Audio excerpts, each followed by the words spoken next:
Welcome into another edition of Friar Territory here on the Foul Territory Network. I'm Kyle Glaser alongside Padres great Heath Bell. This is the episode the universe did not want you to see and hear.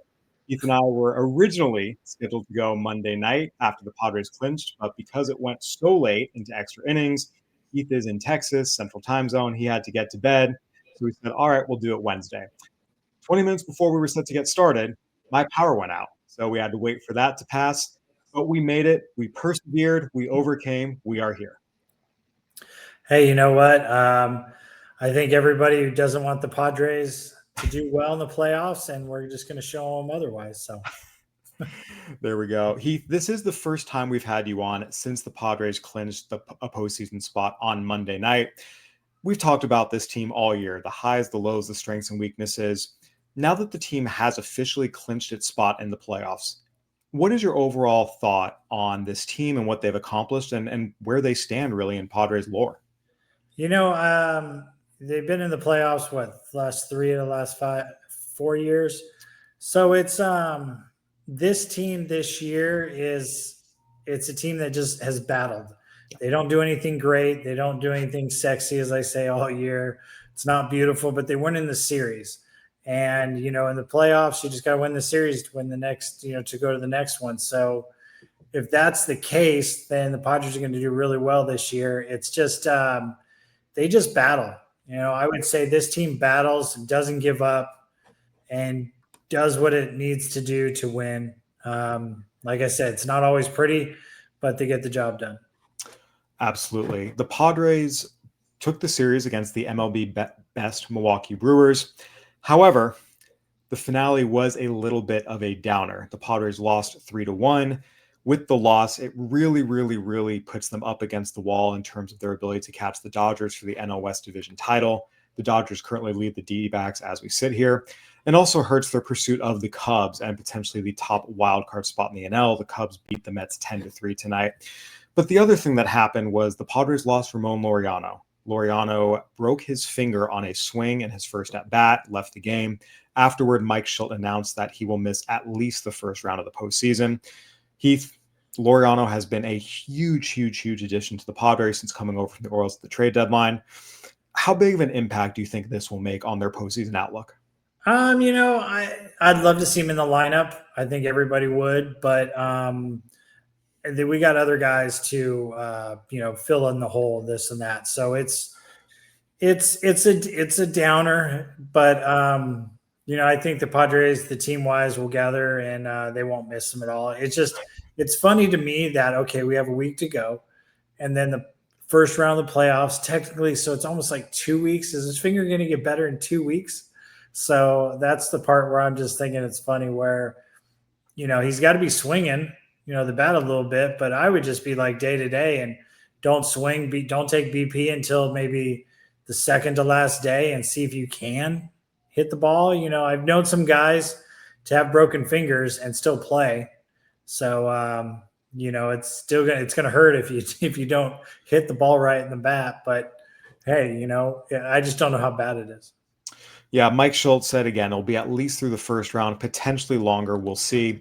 But look, Laureano, as we mentioned, has made an enormous impact on this Padres team, really filled their left field hole, hit 269, 812 OPS. It was 9 doubles, 2 triples, 9 homers, 30 RBIs in 50 games. And that was just on the offensive side. He was very impactful defensively, both in his tenure in left field and also when he bounced around, played center and right. So I do think this is a big loss. However, we have talked about the Padres had a little bit of a lineup puzzle they had to figure out. Now it does become a little more clear. Gavin Sheets just goes to left field. Ryan O'Hearn or Luis Arias are either your first baseman and DH. So now all 3 of the impact lefties will be in the lineup every day. You don't have to mess around with it. Again, it's a big loss, but I do feel like the Padres do have some of the bats to at least mitigate the loss somewhat. Yeah, it's not like it was mid-season where if you lose one guy, geez, we're going to call somebody up that's just not going to cut it. Where now it's like, okay, we could fill it. It's going to be, it's going to be a little hit, but it's not going to be that bad of a hit like it was in the past. One other player who has been out the last few days and is also a key outfielder for the Padres is Fernando Tatis Jr. He missed the last 3 games, the entire Brewers series with an illness. Mike Schilt described it as a little bit of everything: nausea, chills, fever. He's getting tested to see what it is. Doesn't have a set return date yet, but obviously at this point, the hope is just get him healthy and 100% in time for the postseason. What are you going to be looking for out of Tatis? And do you think they should just take it easy and not try and push it here this final series of the season against the Diamondbacks? Personally, I think he should play at least 2 games out of the 3 of the Diamondbacks because, taking a week off in baseball, especially if you're a hitter, pitcher, it's not that big of a deal. Hitting, it's all about timing. It's all about rhythm. You want to be in the groove. Everybody even says when they first get to spring training, they just got to get their timing right. And as soon as they get their timing right, usually the swing comes first and then it's get the timing and then they feel comfortable. Where if you miss a week in baseball, your timing could be way off. So I'm hoping that he's better since he hasn't been at the clubhouse. But gosh, it's kind of really hard for me that he missing, knowing they're going to clinch. He must be superly sick on something, or something's going on. So I just hope he's a speedy recovery and he comes back. But I think he needs to play at least two out of 3 games, if not more. Yeah, and look, the timing of it is obviously not great, especially when you consider Fernando Tatis Jr. had really, really started to turn it on. His last 15 games, hitting 311, OPS in the 870s. We were seeing the power come back, homers, doubles, everything, great defense. So hopefully this doesn't interrupt his rhythm too much, simply because we know for the Padres to achieve all of their stated goals, they need the best version of Fernando Tatis Jr. And they have not had that consistently all year. And then they had it. You certainly don't want to lose it. I should call him up and tell him to do my mom's and my dad's recipe. In the morning, Alka-Seltzer, and at night, take a shot of whiskey to put you out. So I don't know if it's the most healthiest thing, but it worked for our family. The big picture question here, I feel like we need to drill down on, Heath, and I really want to get your thoughts on this. This Padres offense, we know what it is. For the most part, it's a 3-run per game offense. Sometimes we'll get to 4. The 7-8 run explosions, they're very, very rare. We saw that happen Tuesday against the Brewers, but the Brewers were throwing a pitcher who really would not be starting for them under any other circumstance. That's when everyone's healthy. Now missing Ramon Laureano, and if Fernando Tatis Jr. is not 100%, what's your concern level for this offense's overall production? So my concern level for the Padres is if they play small ball like they have when they were dominated in April. If they play small ball, then I'm not worried about it. I'm worried about them trying to hit home runs and try to get the big hit or whatnot. We've had a lot of big hits, but in the postseason, you do get the big hits. But in postseason, you always say good pitching beats good hitting every day of the week. So you have to manufacture, you have to run, you have to move guys over, you have to bunt, you have to do all those little things to beat good pitching. And the Padres are very capable of doing it. I just hope they just don't get into a rut of, well, hey, we need to score a lot of runs. So that's all I'm worried about. But otherwise, I think they're fine. I really feel like with the Brewers, I know they lost the last one, but it was still somewhat close. If they can beat the Diamondbacks, get a little rhythm going into the playoffs, they'll be just fine. And, they'll be hitting all cylinders, taking, like, what am I saying? They're going to be running, hitting the ground running. There you go. It's a better word for it.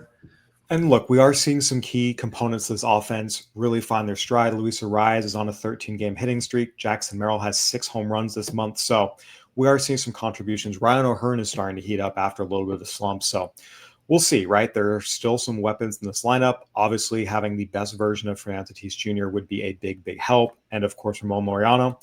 We'll see what they're able to do. And a lot of the other pitchers are going to say, well, these guys don't have playoff experience like Sheets or, Jackson Merrill. But, dude, they're kind of hot right now, so they can take the ball and leave the yard. So, yeah, Merrill, getting that experience last year, I think being able to build off it. But you're right. There are some guys in this lineup, like you said, Gavin Sheets, Ryan O'Hearn, who don't have a ton of playoff experience, but this is your time to shine. No time like the present. All right, Heath, we've talked a lot about the Padres offense, but we need to dial in on their pitching as well, particularly what their starting rotation could look like come postseason time. We're going to take a quick break, hear a word from our sponsors. We'll dive right into that. Kratz, let's talk about Omaha Steaks, and it's not just steaks. It's chicken wings. It's smash burgers. Big deli-style franks. There are a number of categories that you can hit all in one place. They've been doing it for a long time. They're the best in the biz. And if you got a good filet, life's good, man. But you got to finish every meal with some delectable desserts, too. They have those, too, to go along with these delicious steaks. Apple caramel tarts on the list, among many other menu items to check out. Be the hero that orders Omaha Steaks and is the most popular person in your household. So get fired up for fall grilling with Omaha Steaks. Visit omahasteaks.com for 50% off site-wide during their Red Hot Sale event. And for an extra $35 off, $35 off on top of that, use promo code FOUL at checkout. That's 50% off at omahasteaks.com and an extra $35 off with promo code FOUL at checkout. See site for details. All right, Heath. The Padres, as we all know, are a team that is very, very, very dependent on its starting pitching. When their starters are going well, they have a chance to win every single game given the strength of their bullpen. When their starters aren't going well, you can pretty much put an L next to their, in the loss column, just because we know this offense is not really capable of staging 5, 6, 7-run comebacks. The Padres' postseason rotation is in flux. Nick Pivetta will start game 1. That's a slam dunk. No questions, no controversy. He's been their best, most consistent starter. Right now, Michael King appears slated to start game 2, and there's no clarity yet on who would start at game 3 in the wildcard series, or if it advanced to the DS, who would be their number 4 starter. Who would you like to see be the Padres' number 2 starter in the postseason, and for that matter, their games 3 and 4 starter? I'd like to see Yu Darvish, just because he's got the experience and know-how, and I think we don't talk about big game pitchers anymore, but I feel like Yu Darvish is somewhat a big game pitcher where he'll give it all he has, and he'll be, ready to pitch. And, it's kind of like Al Leiter back in the day or Jack Morris. They might not be doing the best, but in a big situation, they got the job done and they gave their team a chance to win the game. Yeah, and that actually leads me into my next question, because you have a guy like Yu Darvish who, you're right, he has 6 different postseasons under his belt. He's been good throughout, 3.77 career ERA, and even that's elevated by the sign-stealing series against the Houston Astros. At the same time, he has not been pitching well recently, whereas Michael King is coming off a really good start. Dylan Cease has put together 3 really nice starts his last 4 outings, and Randy Vasquez has been pretty dominant as well. Do you feel like the best thing to do is value overall experience as opposed to just recent outcomes? Well, here's the thing is I would get with my coaches if I was the manager or the pitching coach, and it would be Yu Darvish, or if somebody came up and says, look, let's use Dylan Cease as the number 2. And if we need to go to game 3, we use, Yu Darvish, because he's got, kind of the know-how, and he'll be the first one to say, hey, I don't have it today or whatnot. And then you go straight bullpen or whatnot. But I would get the coaches together and we talk about it and just say, hey, out of these 3 guys, we could throw King in there too, but I just feel like King hasn't been, the last 2 months really hasn't pitched. So I don't know. I wasn't there. I'm not at the games with King, so I can't really say. On the outside, it kind of looks like he's not there. He kind of needs maybe like 2 more weeks, but I could be wrong in that aspect. But you take, say, the Cease, King, and Yu Darvish and go, how would we set it up? We know Nick's going to go number 1, but how would we set those guys up? And then just talk, and then figure out, okay, everybody say what's your pros and cons to every single guy, and then go for it. Because so if I was a manager right now, Nick would go number 1. Probably Yu Darvish would go 2 or 3, and I'd have Dylan Cease pitch 2 or 3. It's interesting with Michael King. He is coming off 5+ scoreless innings against the White Sox. He did leave with the bases loaded. Adrian Morejon got him out of it. Michael King last year was the Padres' best pitcher. He was their game 1 starter, and he excelled in the role. Throughout the first half of the season, he was pitching like a true number 1. He is still trying to find his rhythm, his release point, everything. He's acknowledged that. I think it will go a long way for him to have a really, really, really good final start here against the Diamondbacks, just to kind of increase the confidence level of, okay, he's in a place where he can deliver at a high level against a good team and a good offense like the Diamondbacks. I will say right now, I understand the decision to slot him in as a number 2 starter. Again, I kind of want to see what happens against Arizona, because if he gets bombed again, I think the Padres need to be flexible. Well, if he gets bombed again, I'm saying exactly, he's not ready just because he's had some freak injuries. But if he goes and pitches really well and gives me a good solid 5 with no runs or 1 run and whatnot, then he's like, okay, maybe he's back and maybe he'd be number 2. But I feel like, I'm not adding pressure on him, but because I don't know if he's listening, but dude, you need to pitch really well your next outing if you want to pitch in the playoffs. I mean, especially the first series. It comes down to what have you done for me lately? And with that leads us into who the Padres Game 3 starters should be. You've talked about Yu Darvish and, your belief that even though he has struggled recently, his overall postseason experience outweighs that. Dylan Cease is someone I've talked about a lot on this show. We have talked about him a lot all year. He had another solid outing against the Milwaukee Brewers today. 5 innings, 1 run. Took him 100 pitches, but again, at the end of the day, got the job done. Dylan Cease is 2-1 with a 2.86 ERA in his last 4 starts. He is pitching a lot better. It has been mostly shorter outings, a lot of 5 innings, but I do think with how he's pitching recently, I would feel comfortable having him as the Game 3 starter, even with all the inconsistency he's had this season. Where are you on Dylan Cease and where you would like to potentially see him? I'd like to see him in one of the starting roles because, for me right now, the person that's on the outside is King until his next start. I mean, if his next start's good, then I kind of maybe bump him up a little bit more than Cease. But Dylan Cease, I mean, he's pitched good enough and well enough to pitch, all year long to be one of the starters for the Padres this year. So I feel like, and you just say, look, if we can get 4 or 5 innings out of him, perfect. That's all we're looking for you to do.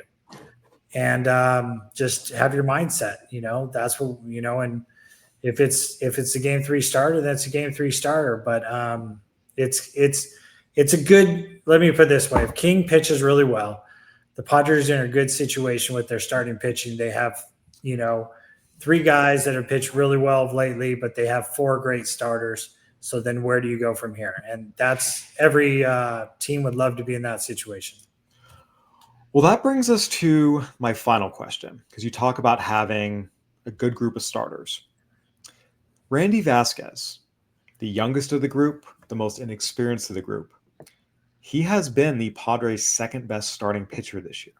He has a 3.73 ERA. It's over 130 plus innings. It's not like he's done it over 70 or 80 innings. And he has been fantastic recently.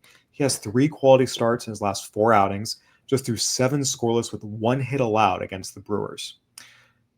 I am at the point really with how poorly Yu Darvish has consistently pitched and his inability to even complete 5 innings. I personally would actually line it up Cease Game 1, or excuse me, Pivetta Game 1, King Game 2, Cease Game 3. For a Game 4 starter, just given how these guys are pitching right now, I think there's a very strong argument for Vasquez over Darvish. Where are you on Randy Vasquez and where he should fit in here for the Padres? Here's the thing. If King doesn't do well, I think Vasquez should be the 4th starter.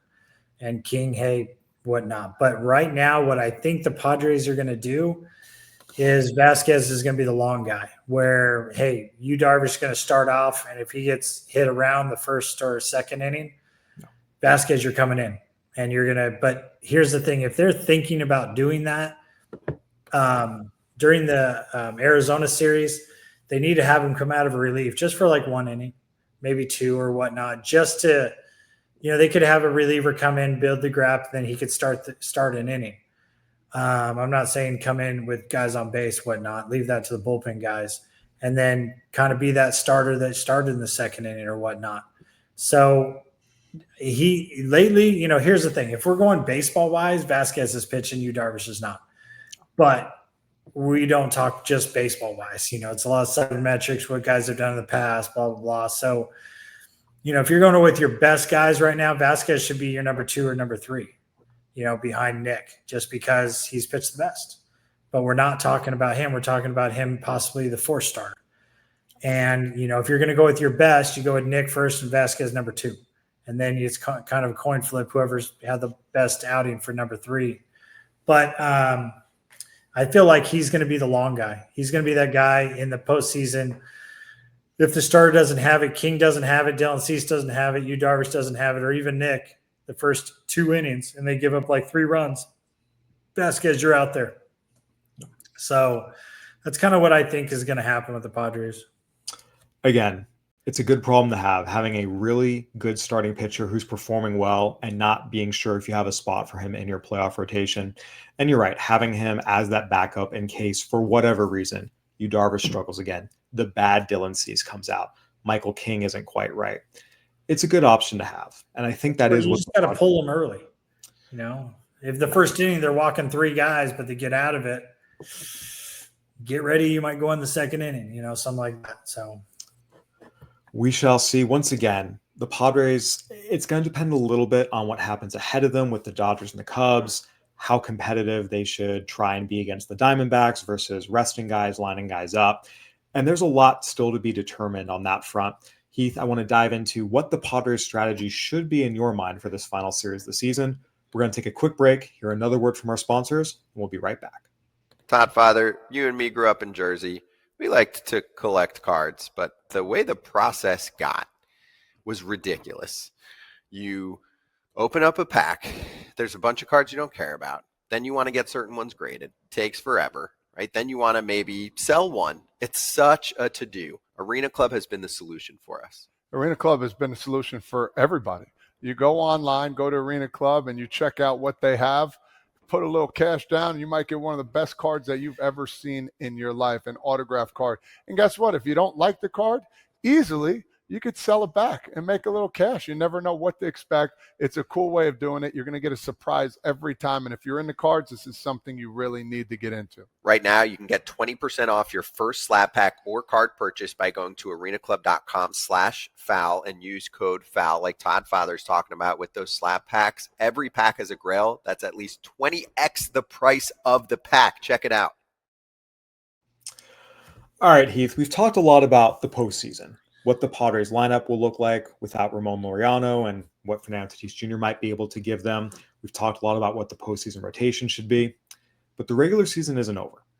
The Padres, as we sit here right now, are 2.5 games back of the Cubs for the top wildcard spot in the National League. The Padres do hold the tiebreaker. At the same time, the Padres only have 3 games left. The Cubs have 4. It's going to be tough. They currently sit 2 games back of the Dodgers for first place in the NL West. Pending the outcome of the Dodgers-Diamondbacks game, which is still ongoing tonight, they could be back down 2.5 games, I should say, by the end of the evening, with, again, only 3 games to play on their end, 4 for the Dodgers. So by the time we get to Friday, it might be a moot point. The Padres might be locked into the 5 seed.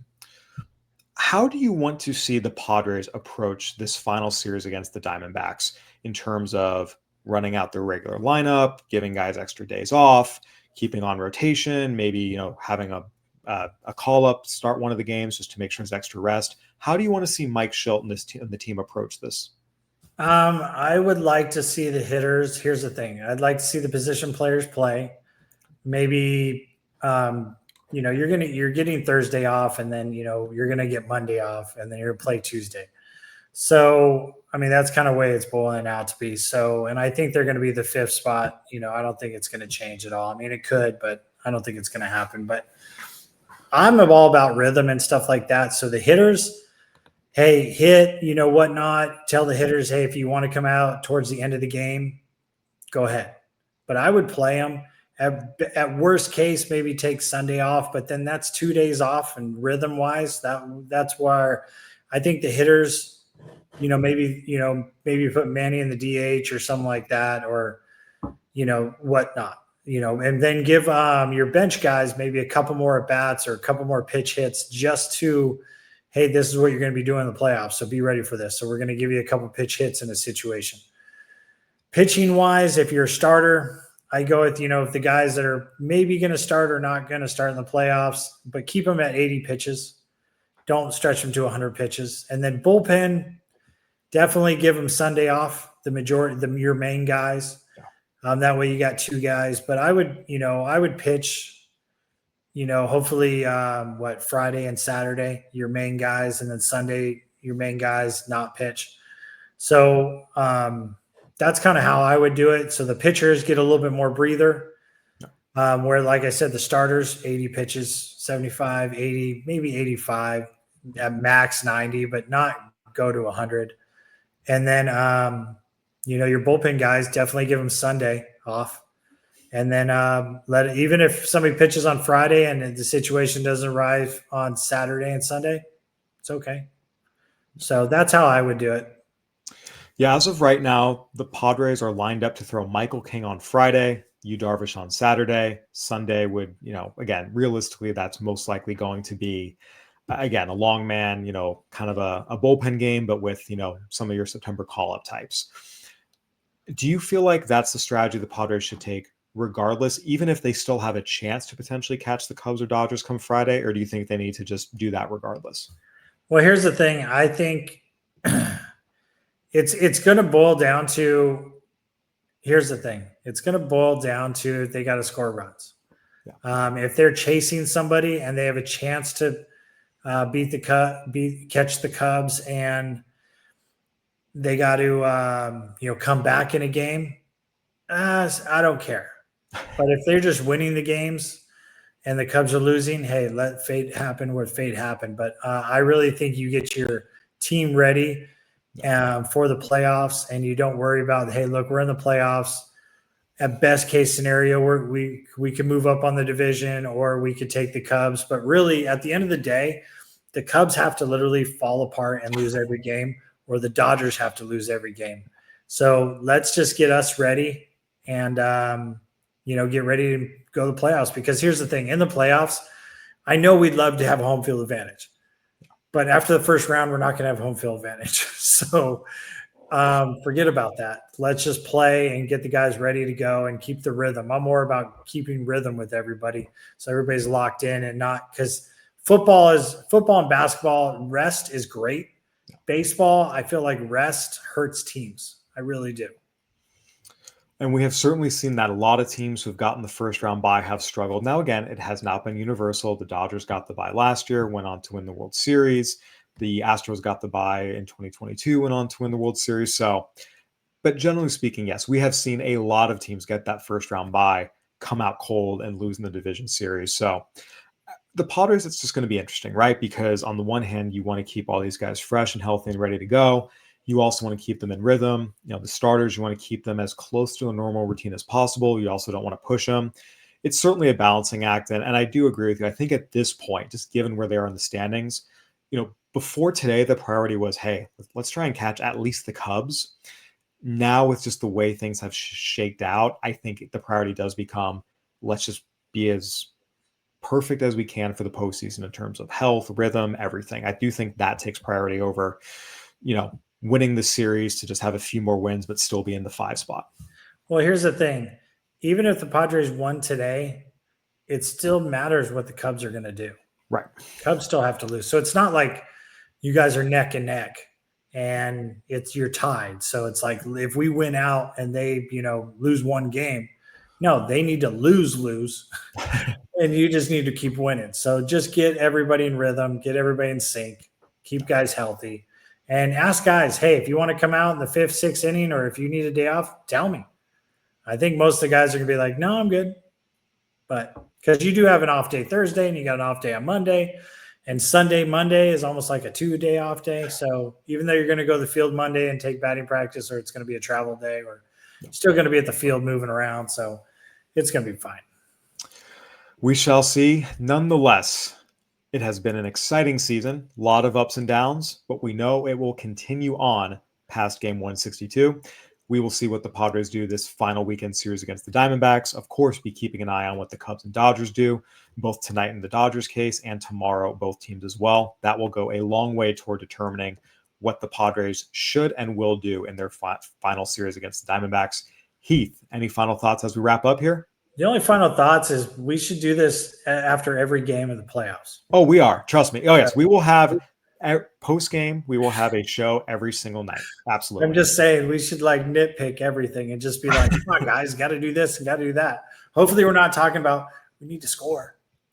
So, Yes, and that does bring up, this is a good time to preview that. We will have wall-to-wall postseason coverage. We'll have a season recap show on Sunday. We will have a postseason preview show on Monday. We will have post-game recaps of every playoff game the Padres play, whether they are eliminated in the Wild Card Series or go all the way to the World Series. I will not be traveling to Chicago for the Wild Card Series, but I will be at any Padres home games. So we will have you covered top to bottom here on Friar Territory. Now's a great time to subscribe, rate us 5 stars, all the good stuff. It's been a great first season for our show, and there's still a lot more to come. Heath, thank you for joining me as always. Appreciate your expertise and insight. thanks for having me, and let's see what happens this last 3 days. Yes, we will. All right, everyone. That'll do it for this edition of Friar Territory. Go ahead again and give us a review. Apple, Spotify, YouTube, whatever platform you're watching and listening on. We would love to hear from you. Please, please, please hit that like button, hit that subscribe button. It goes a long way to helping us out. And of course, check out friarterritoryshop.com. We've got all sorts of great swag there. It's time to gear up for the postseason. For Heath Bell, I'm Kyle Glaser. Thanks for watching and listening. We'll be back on Friday. See ya.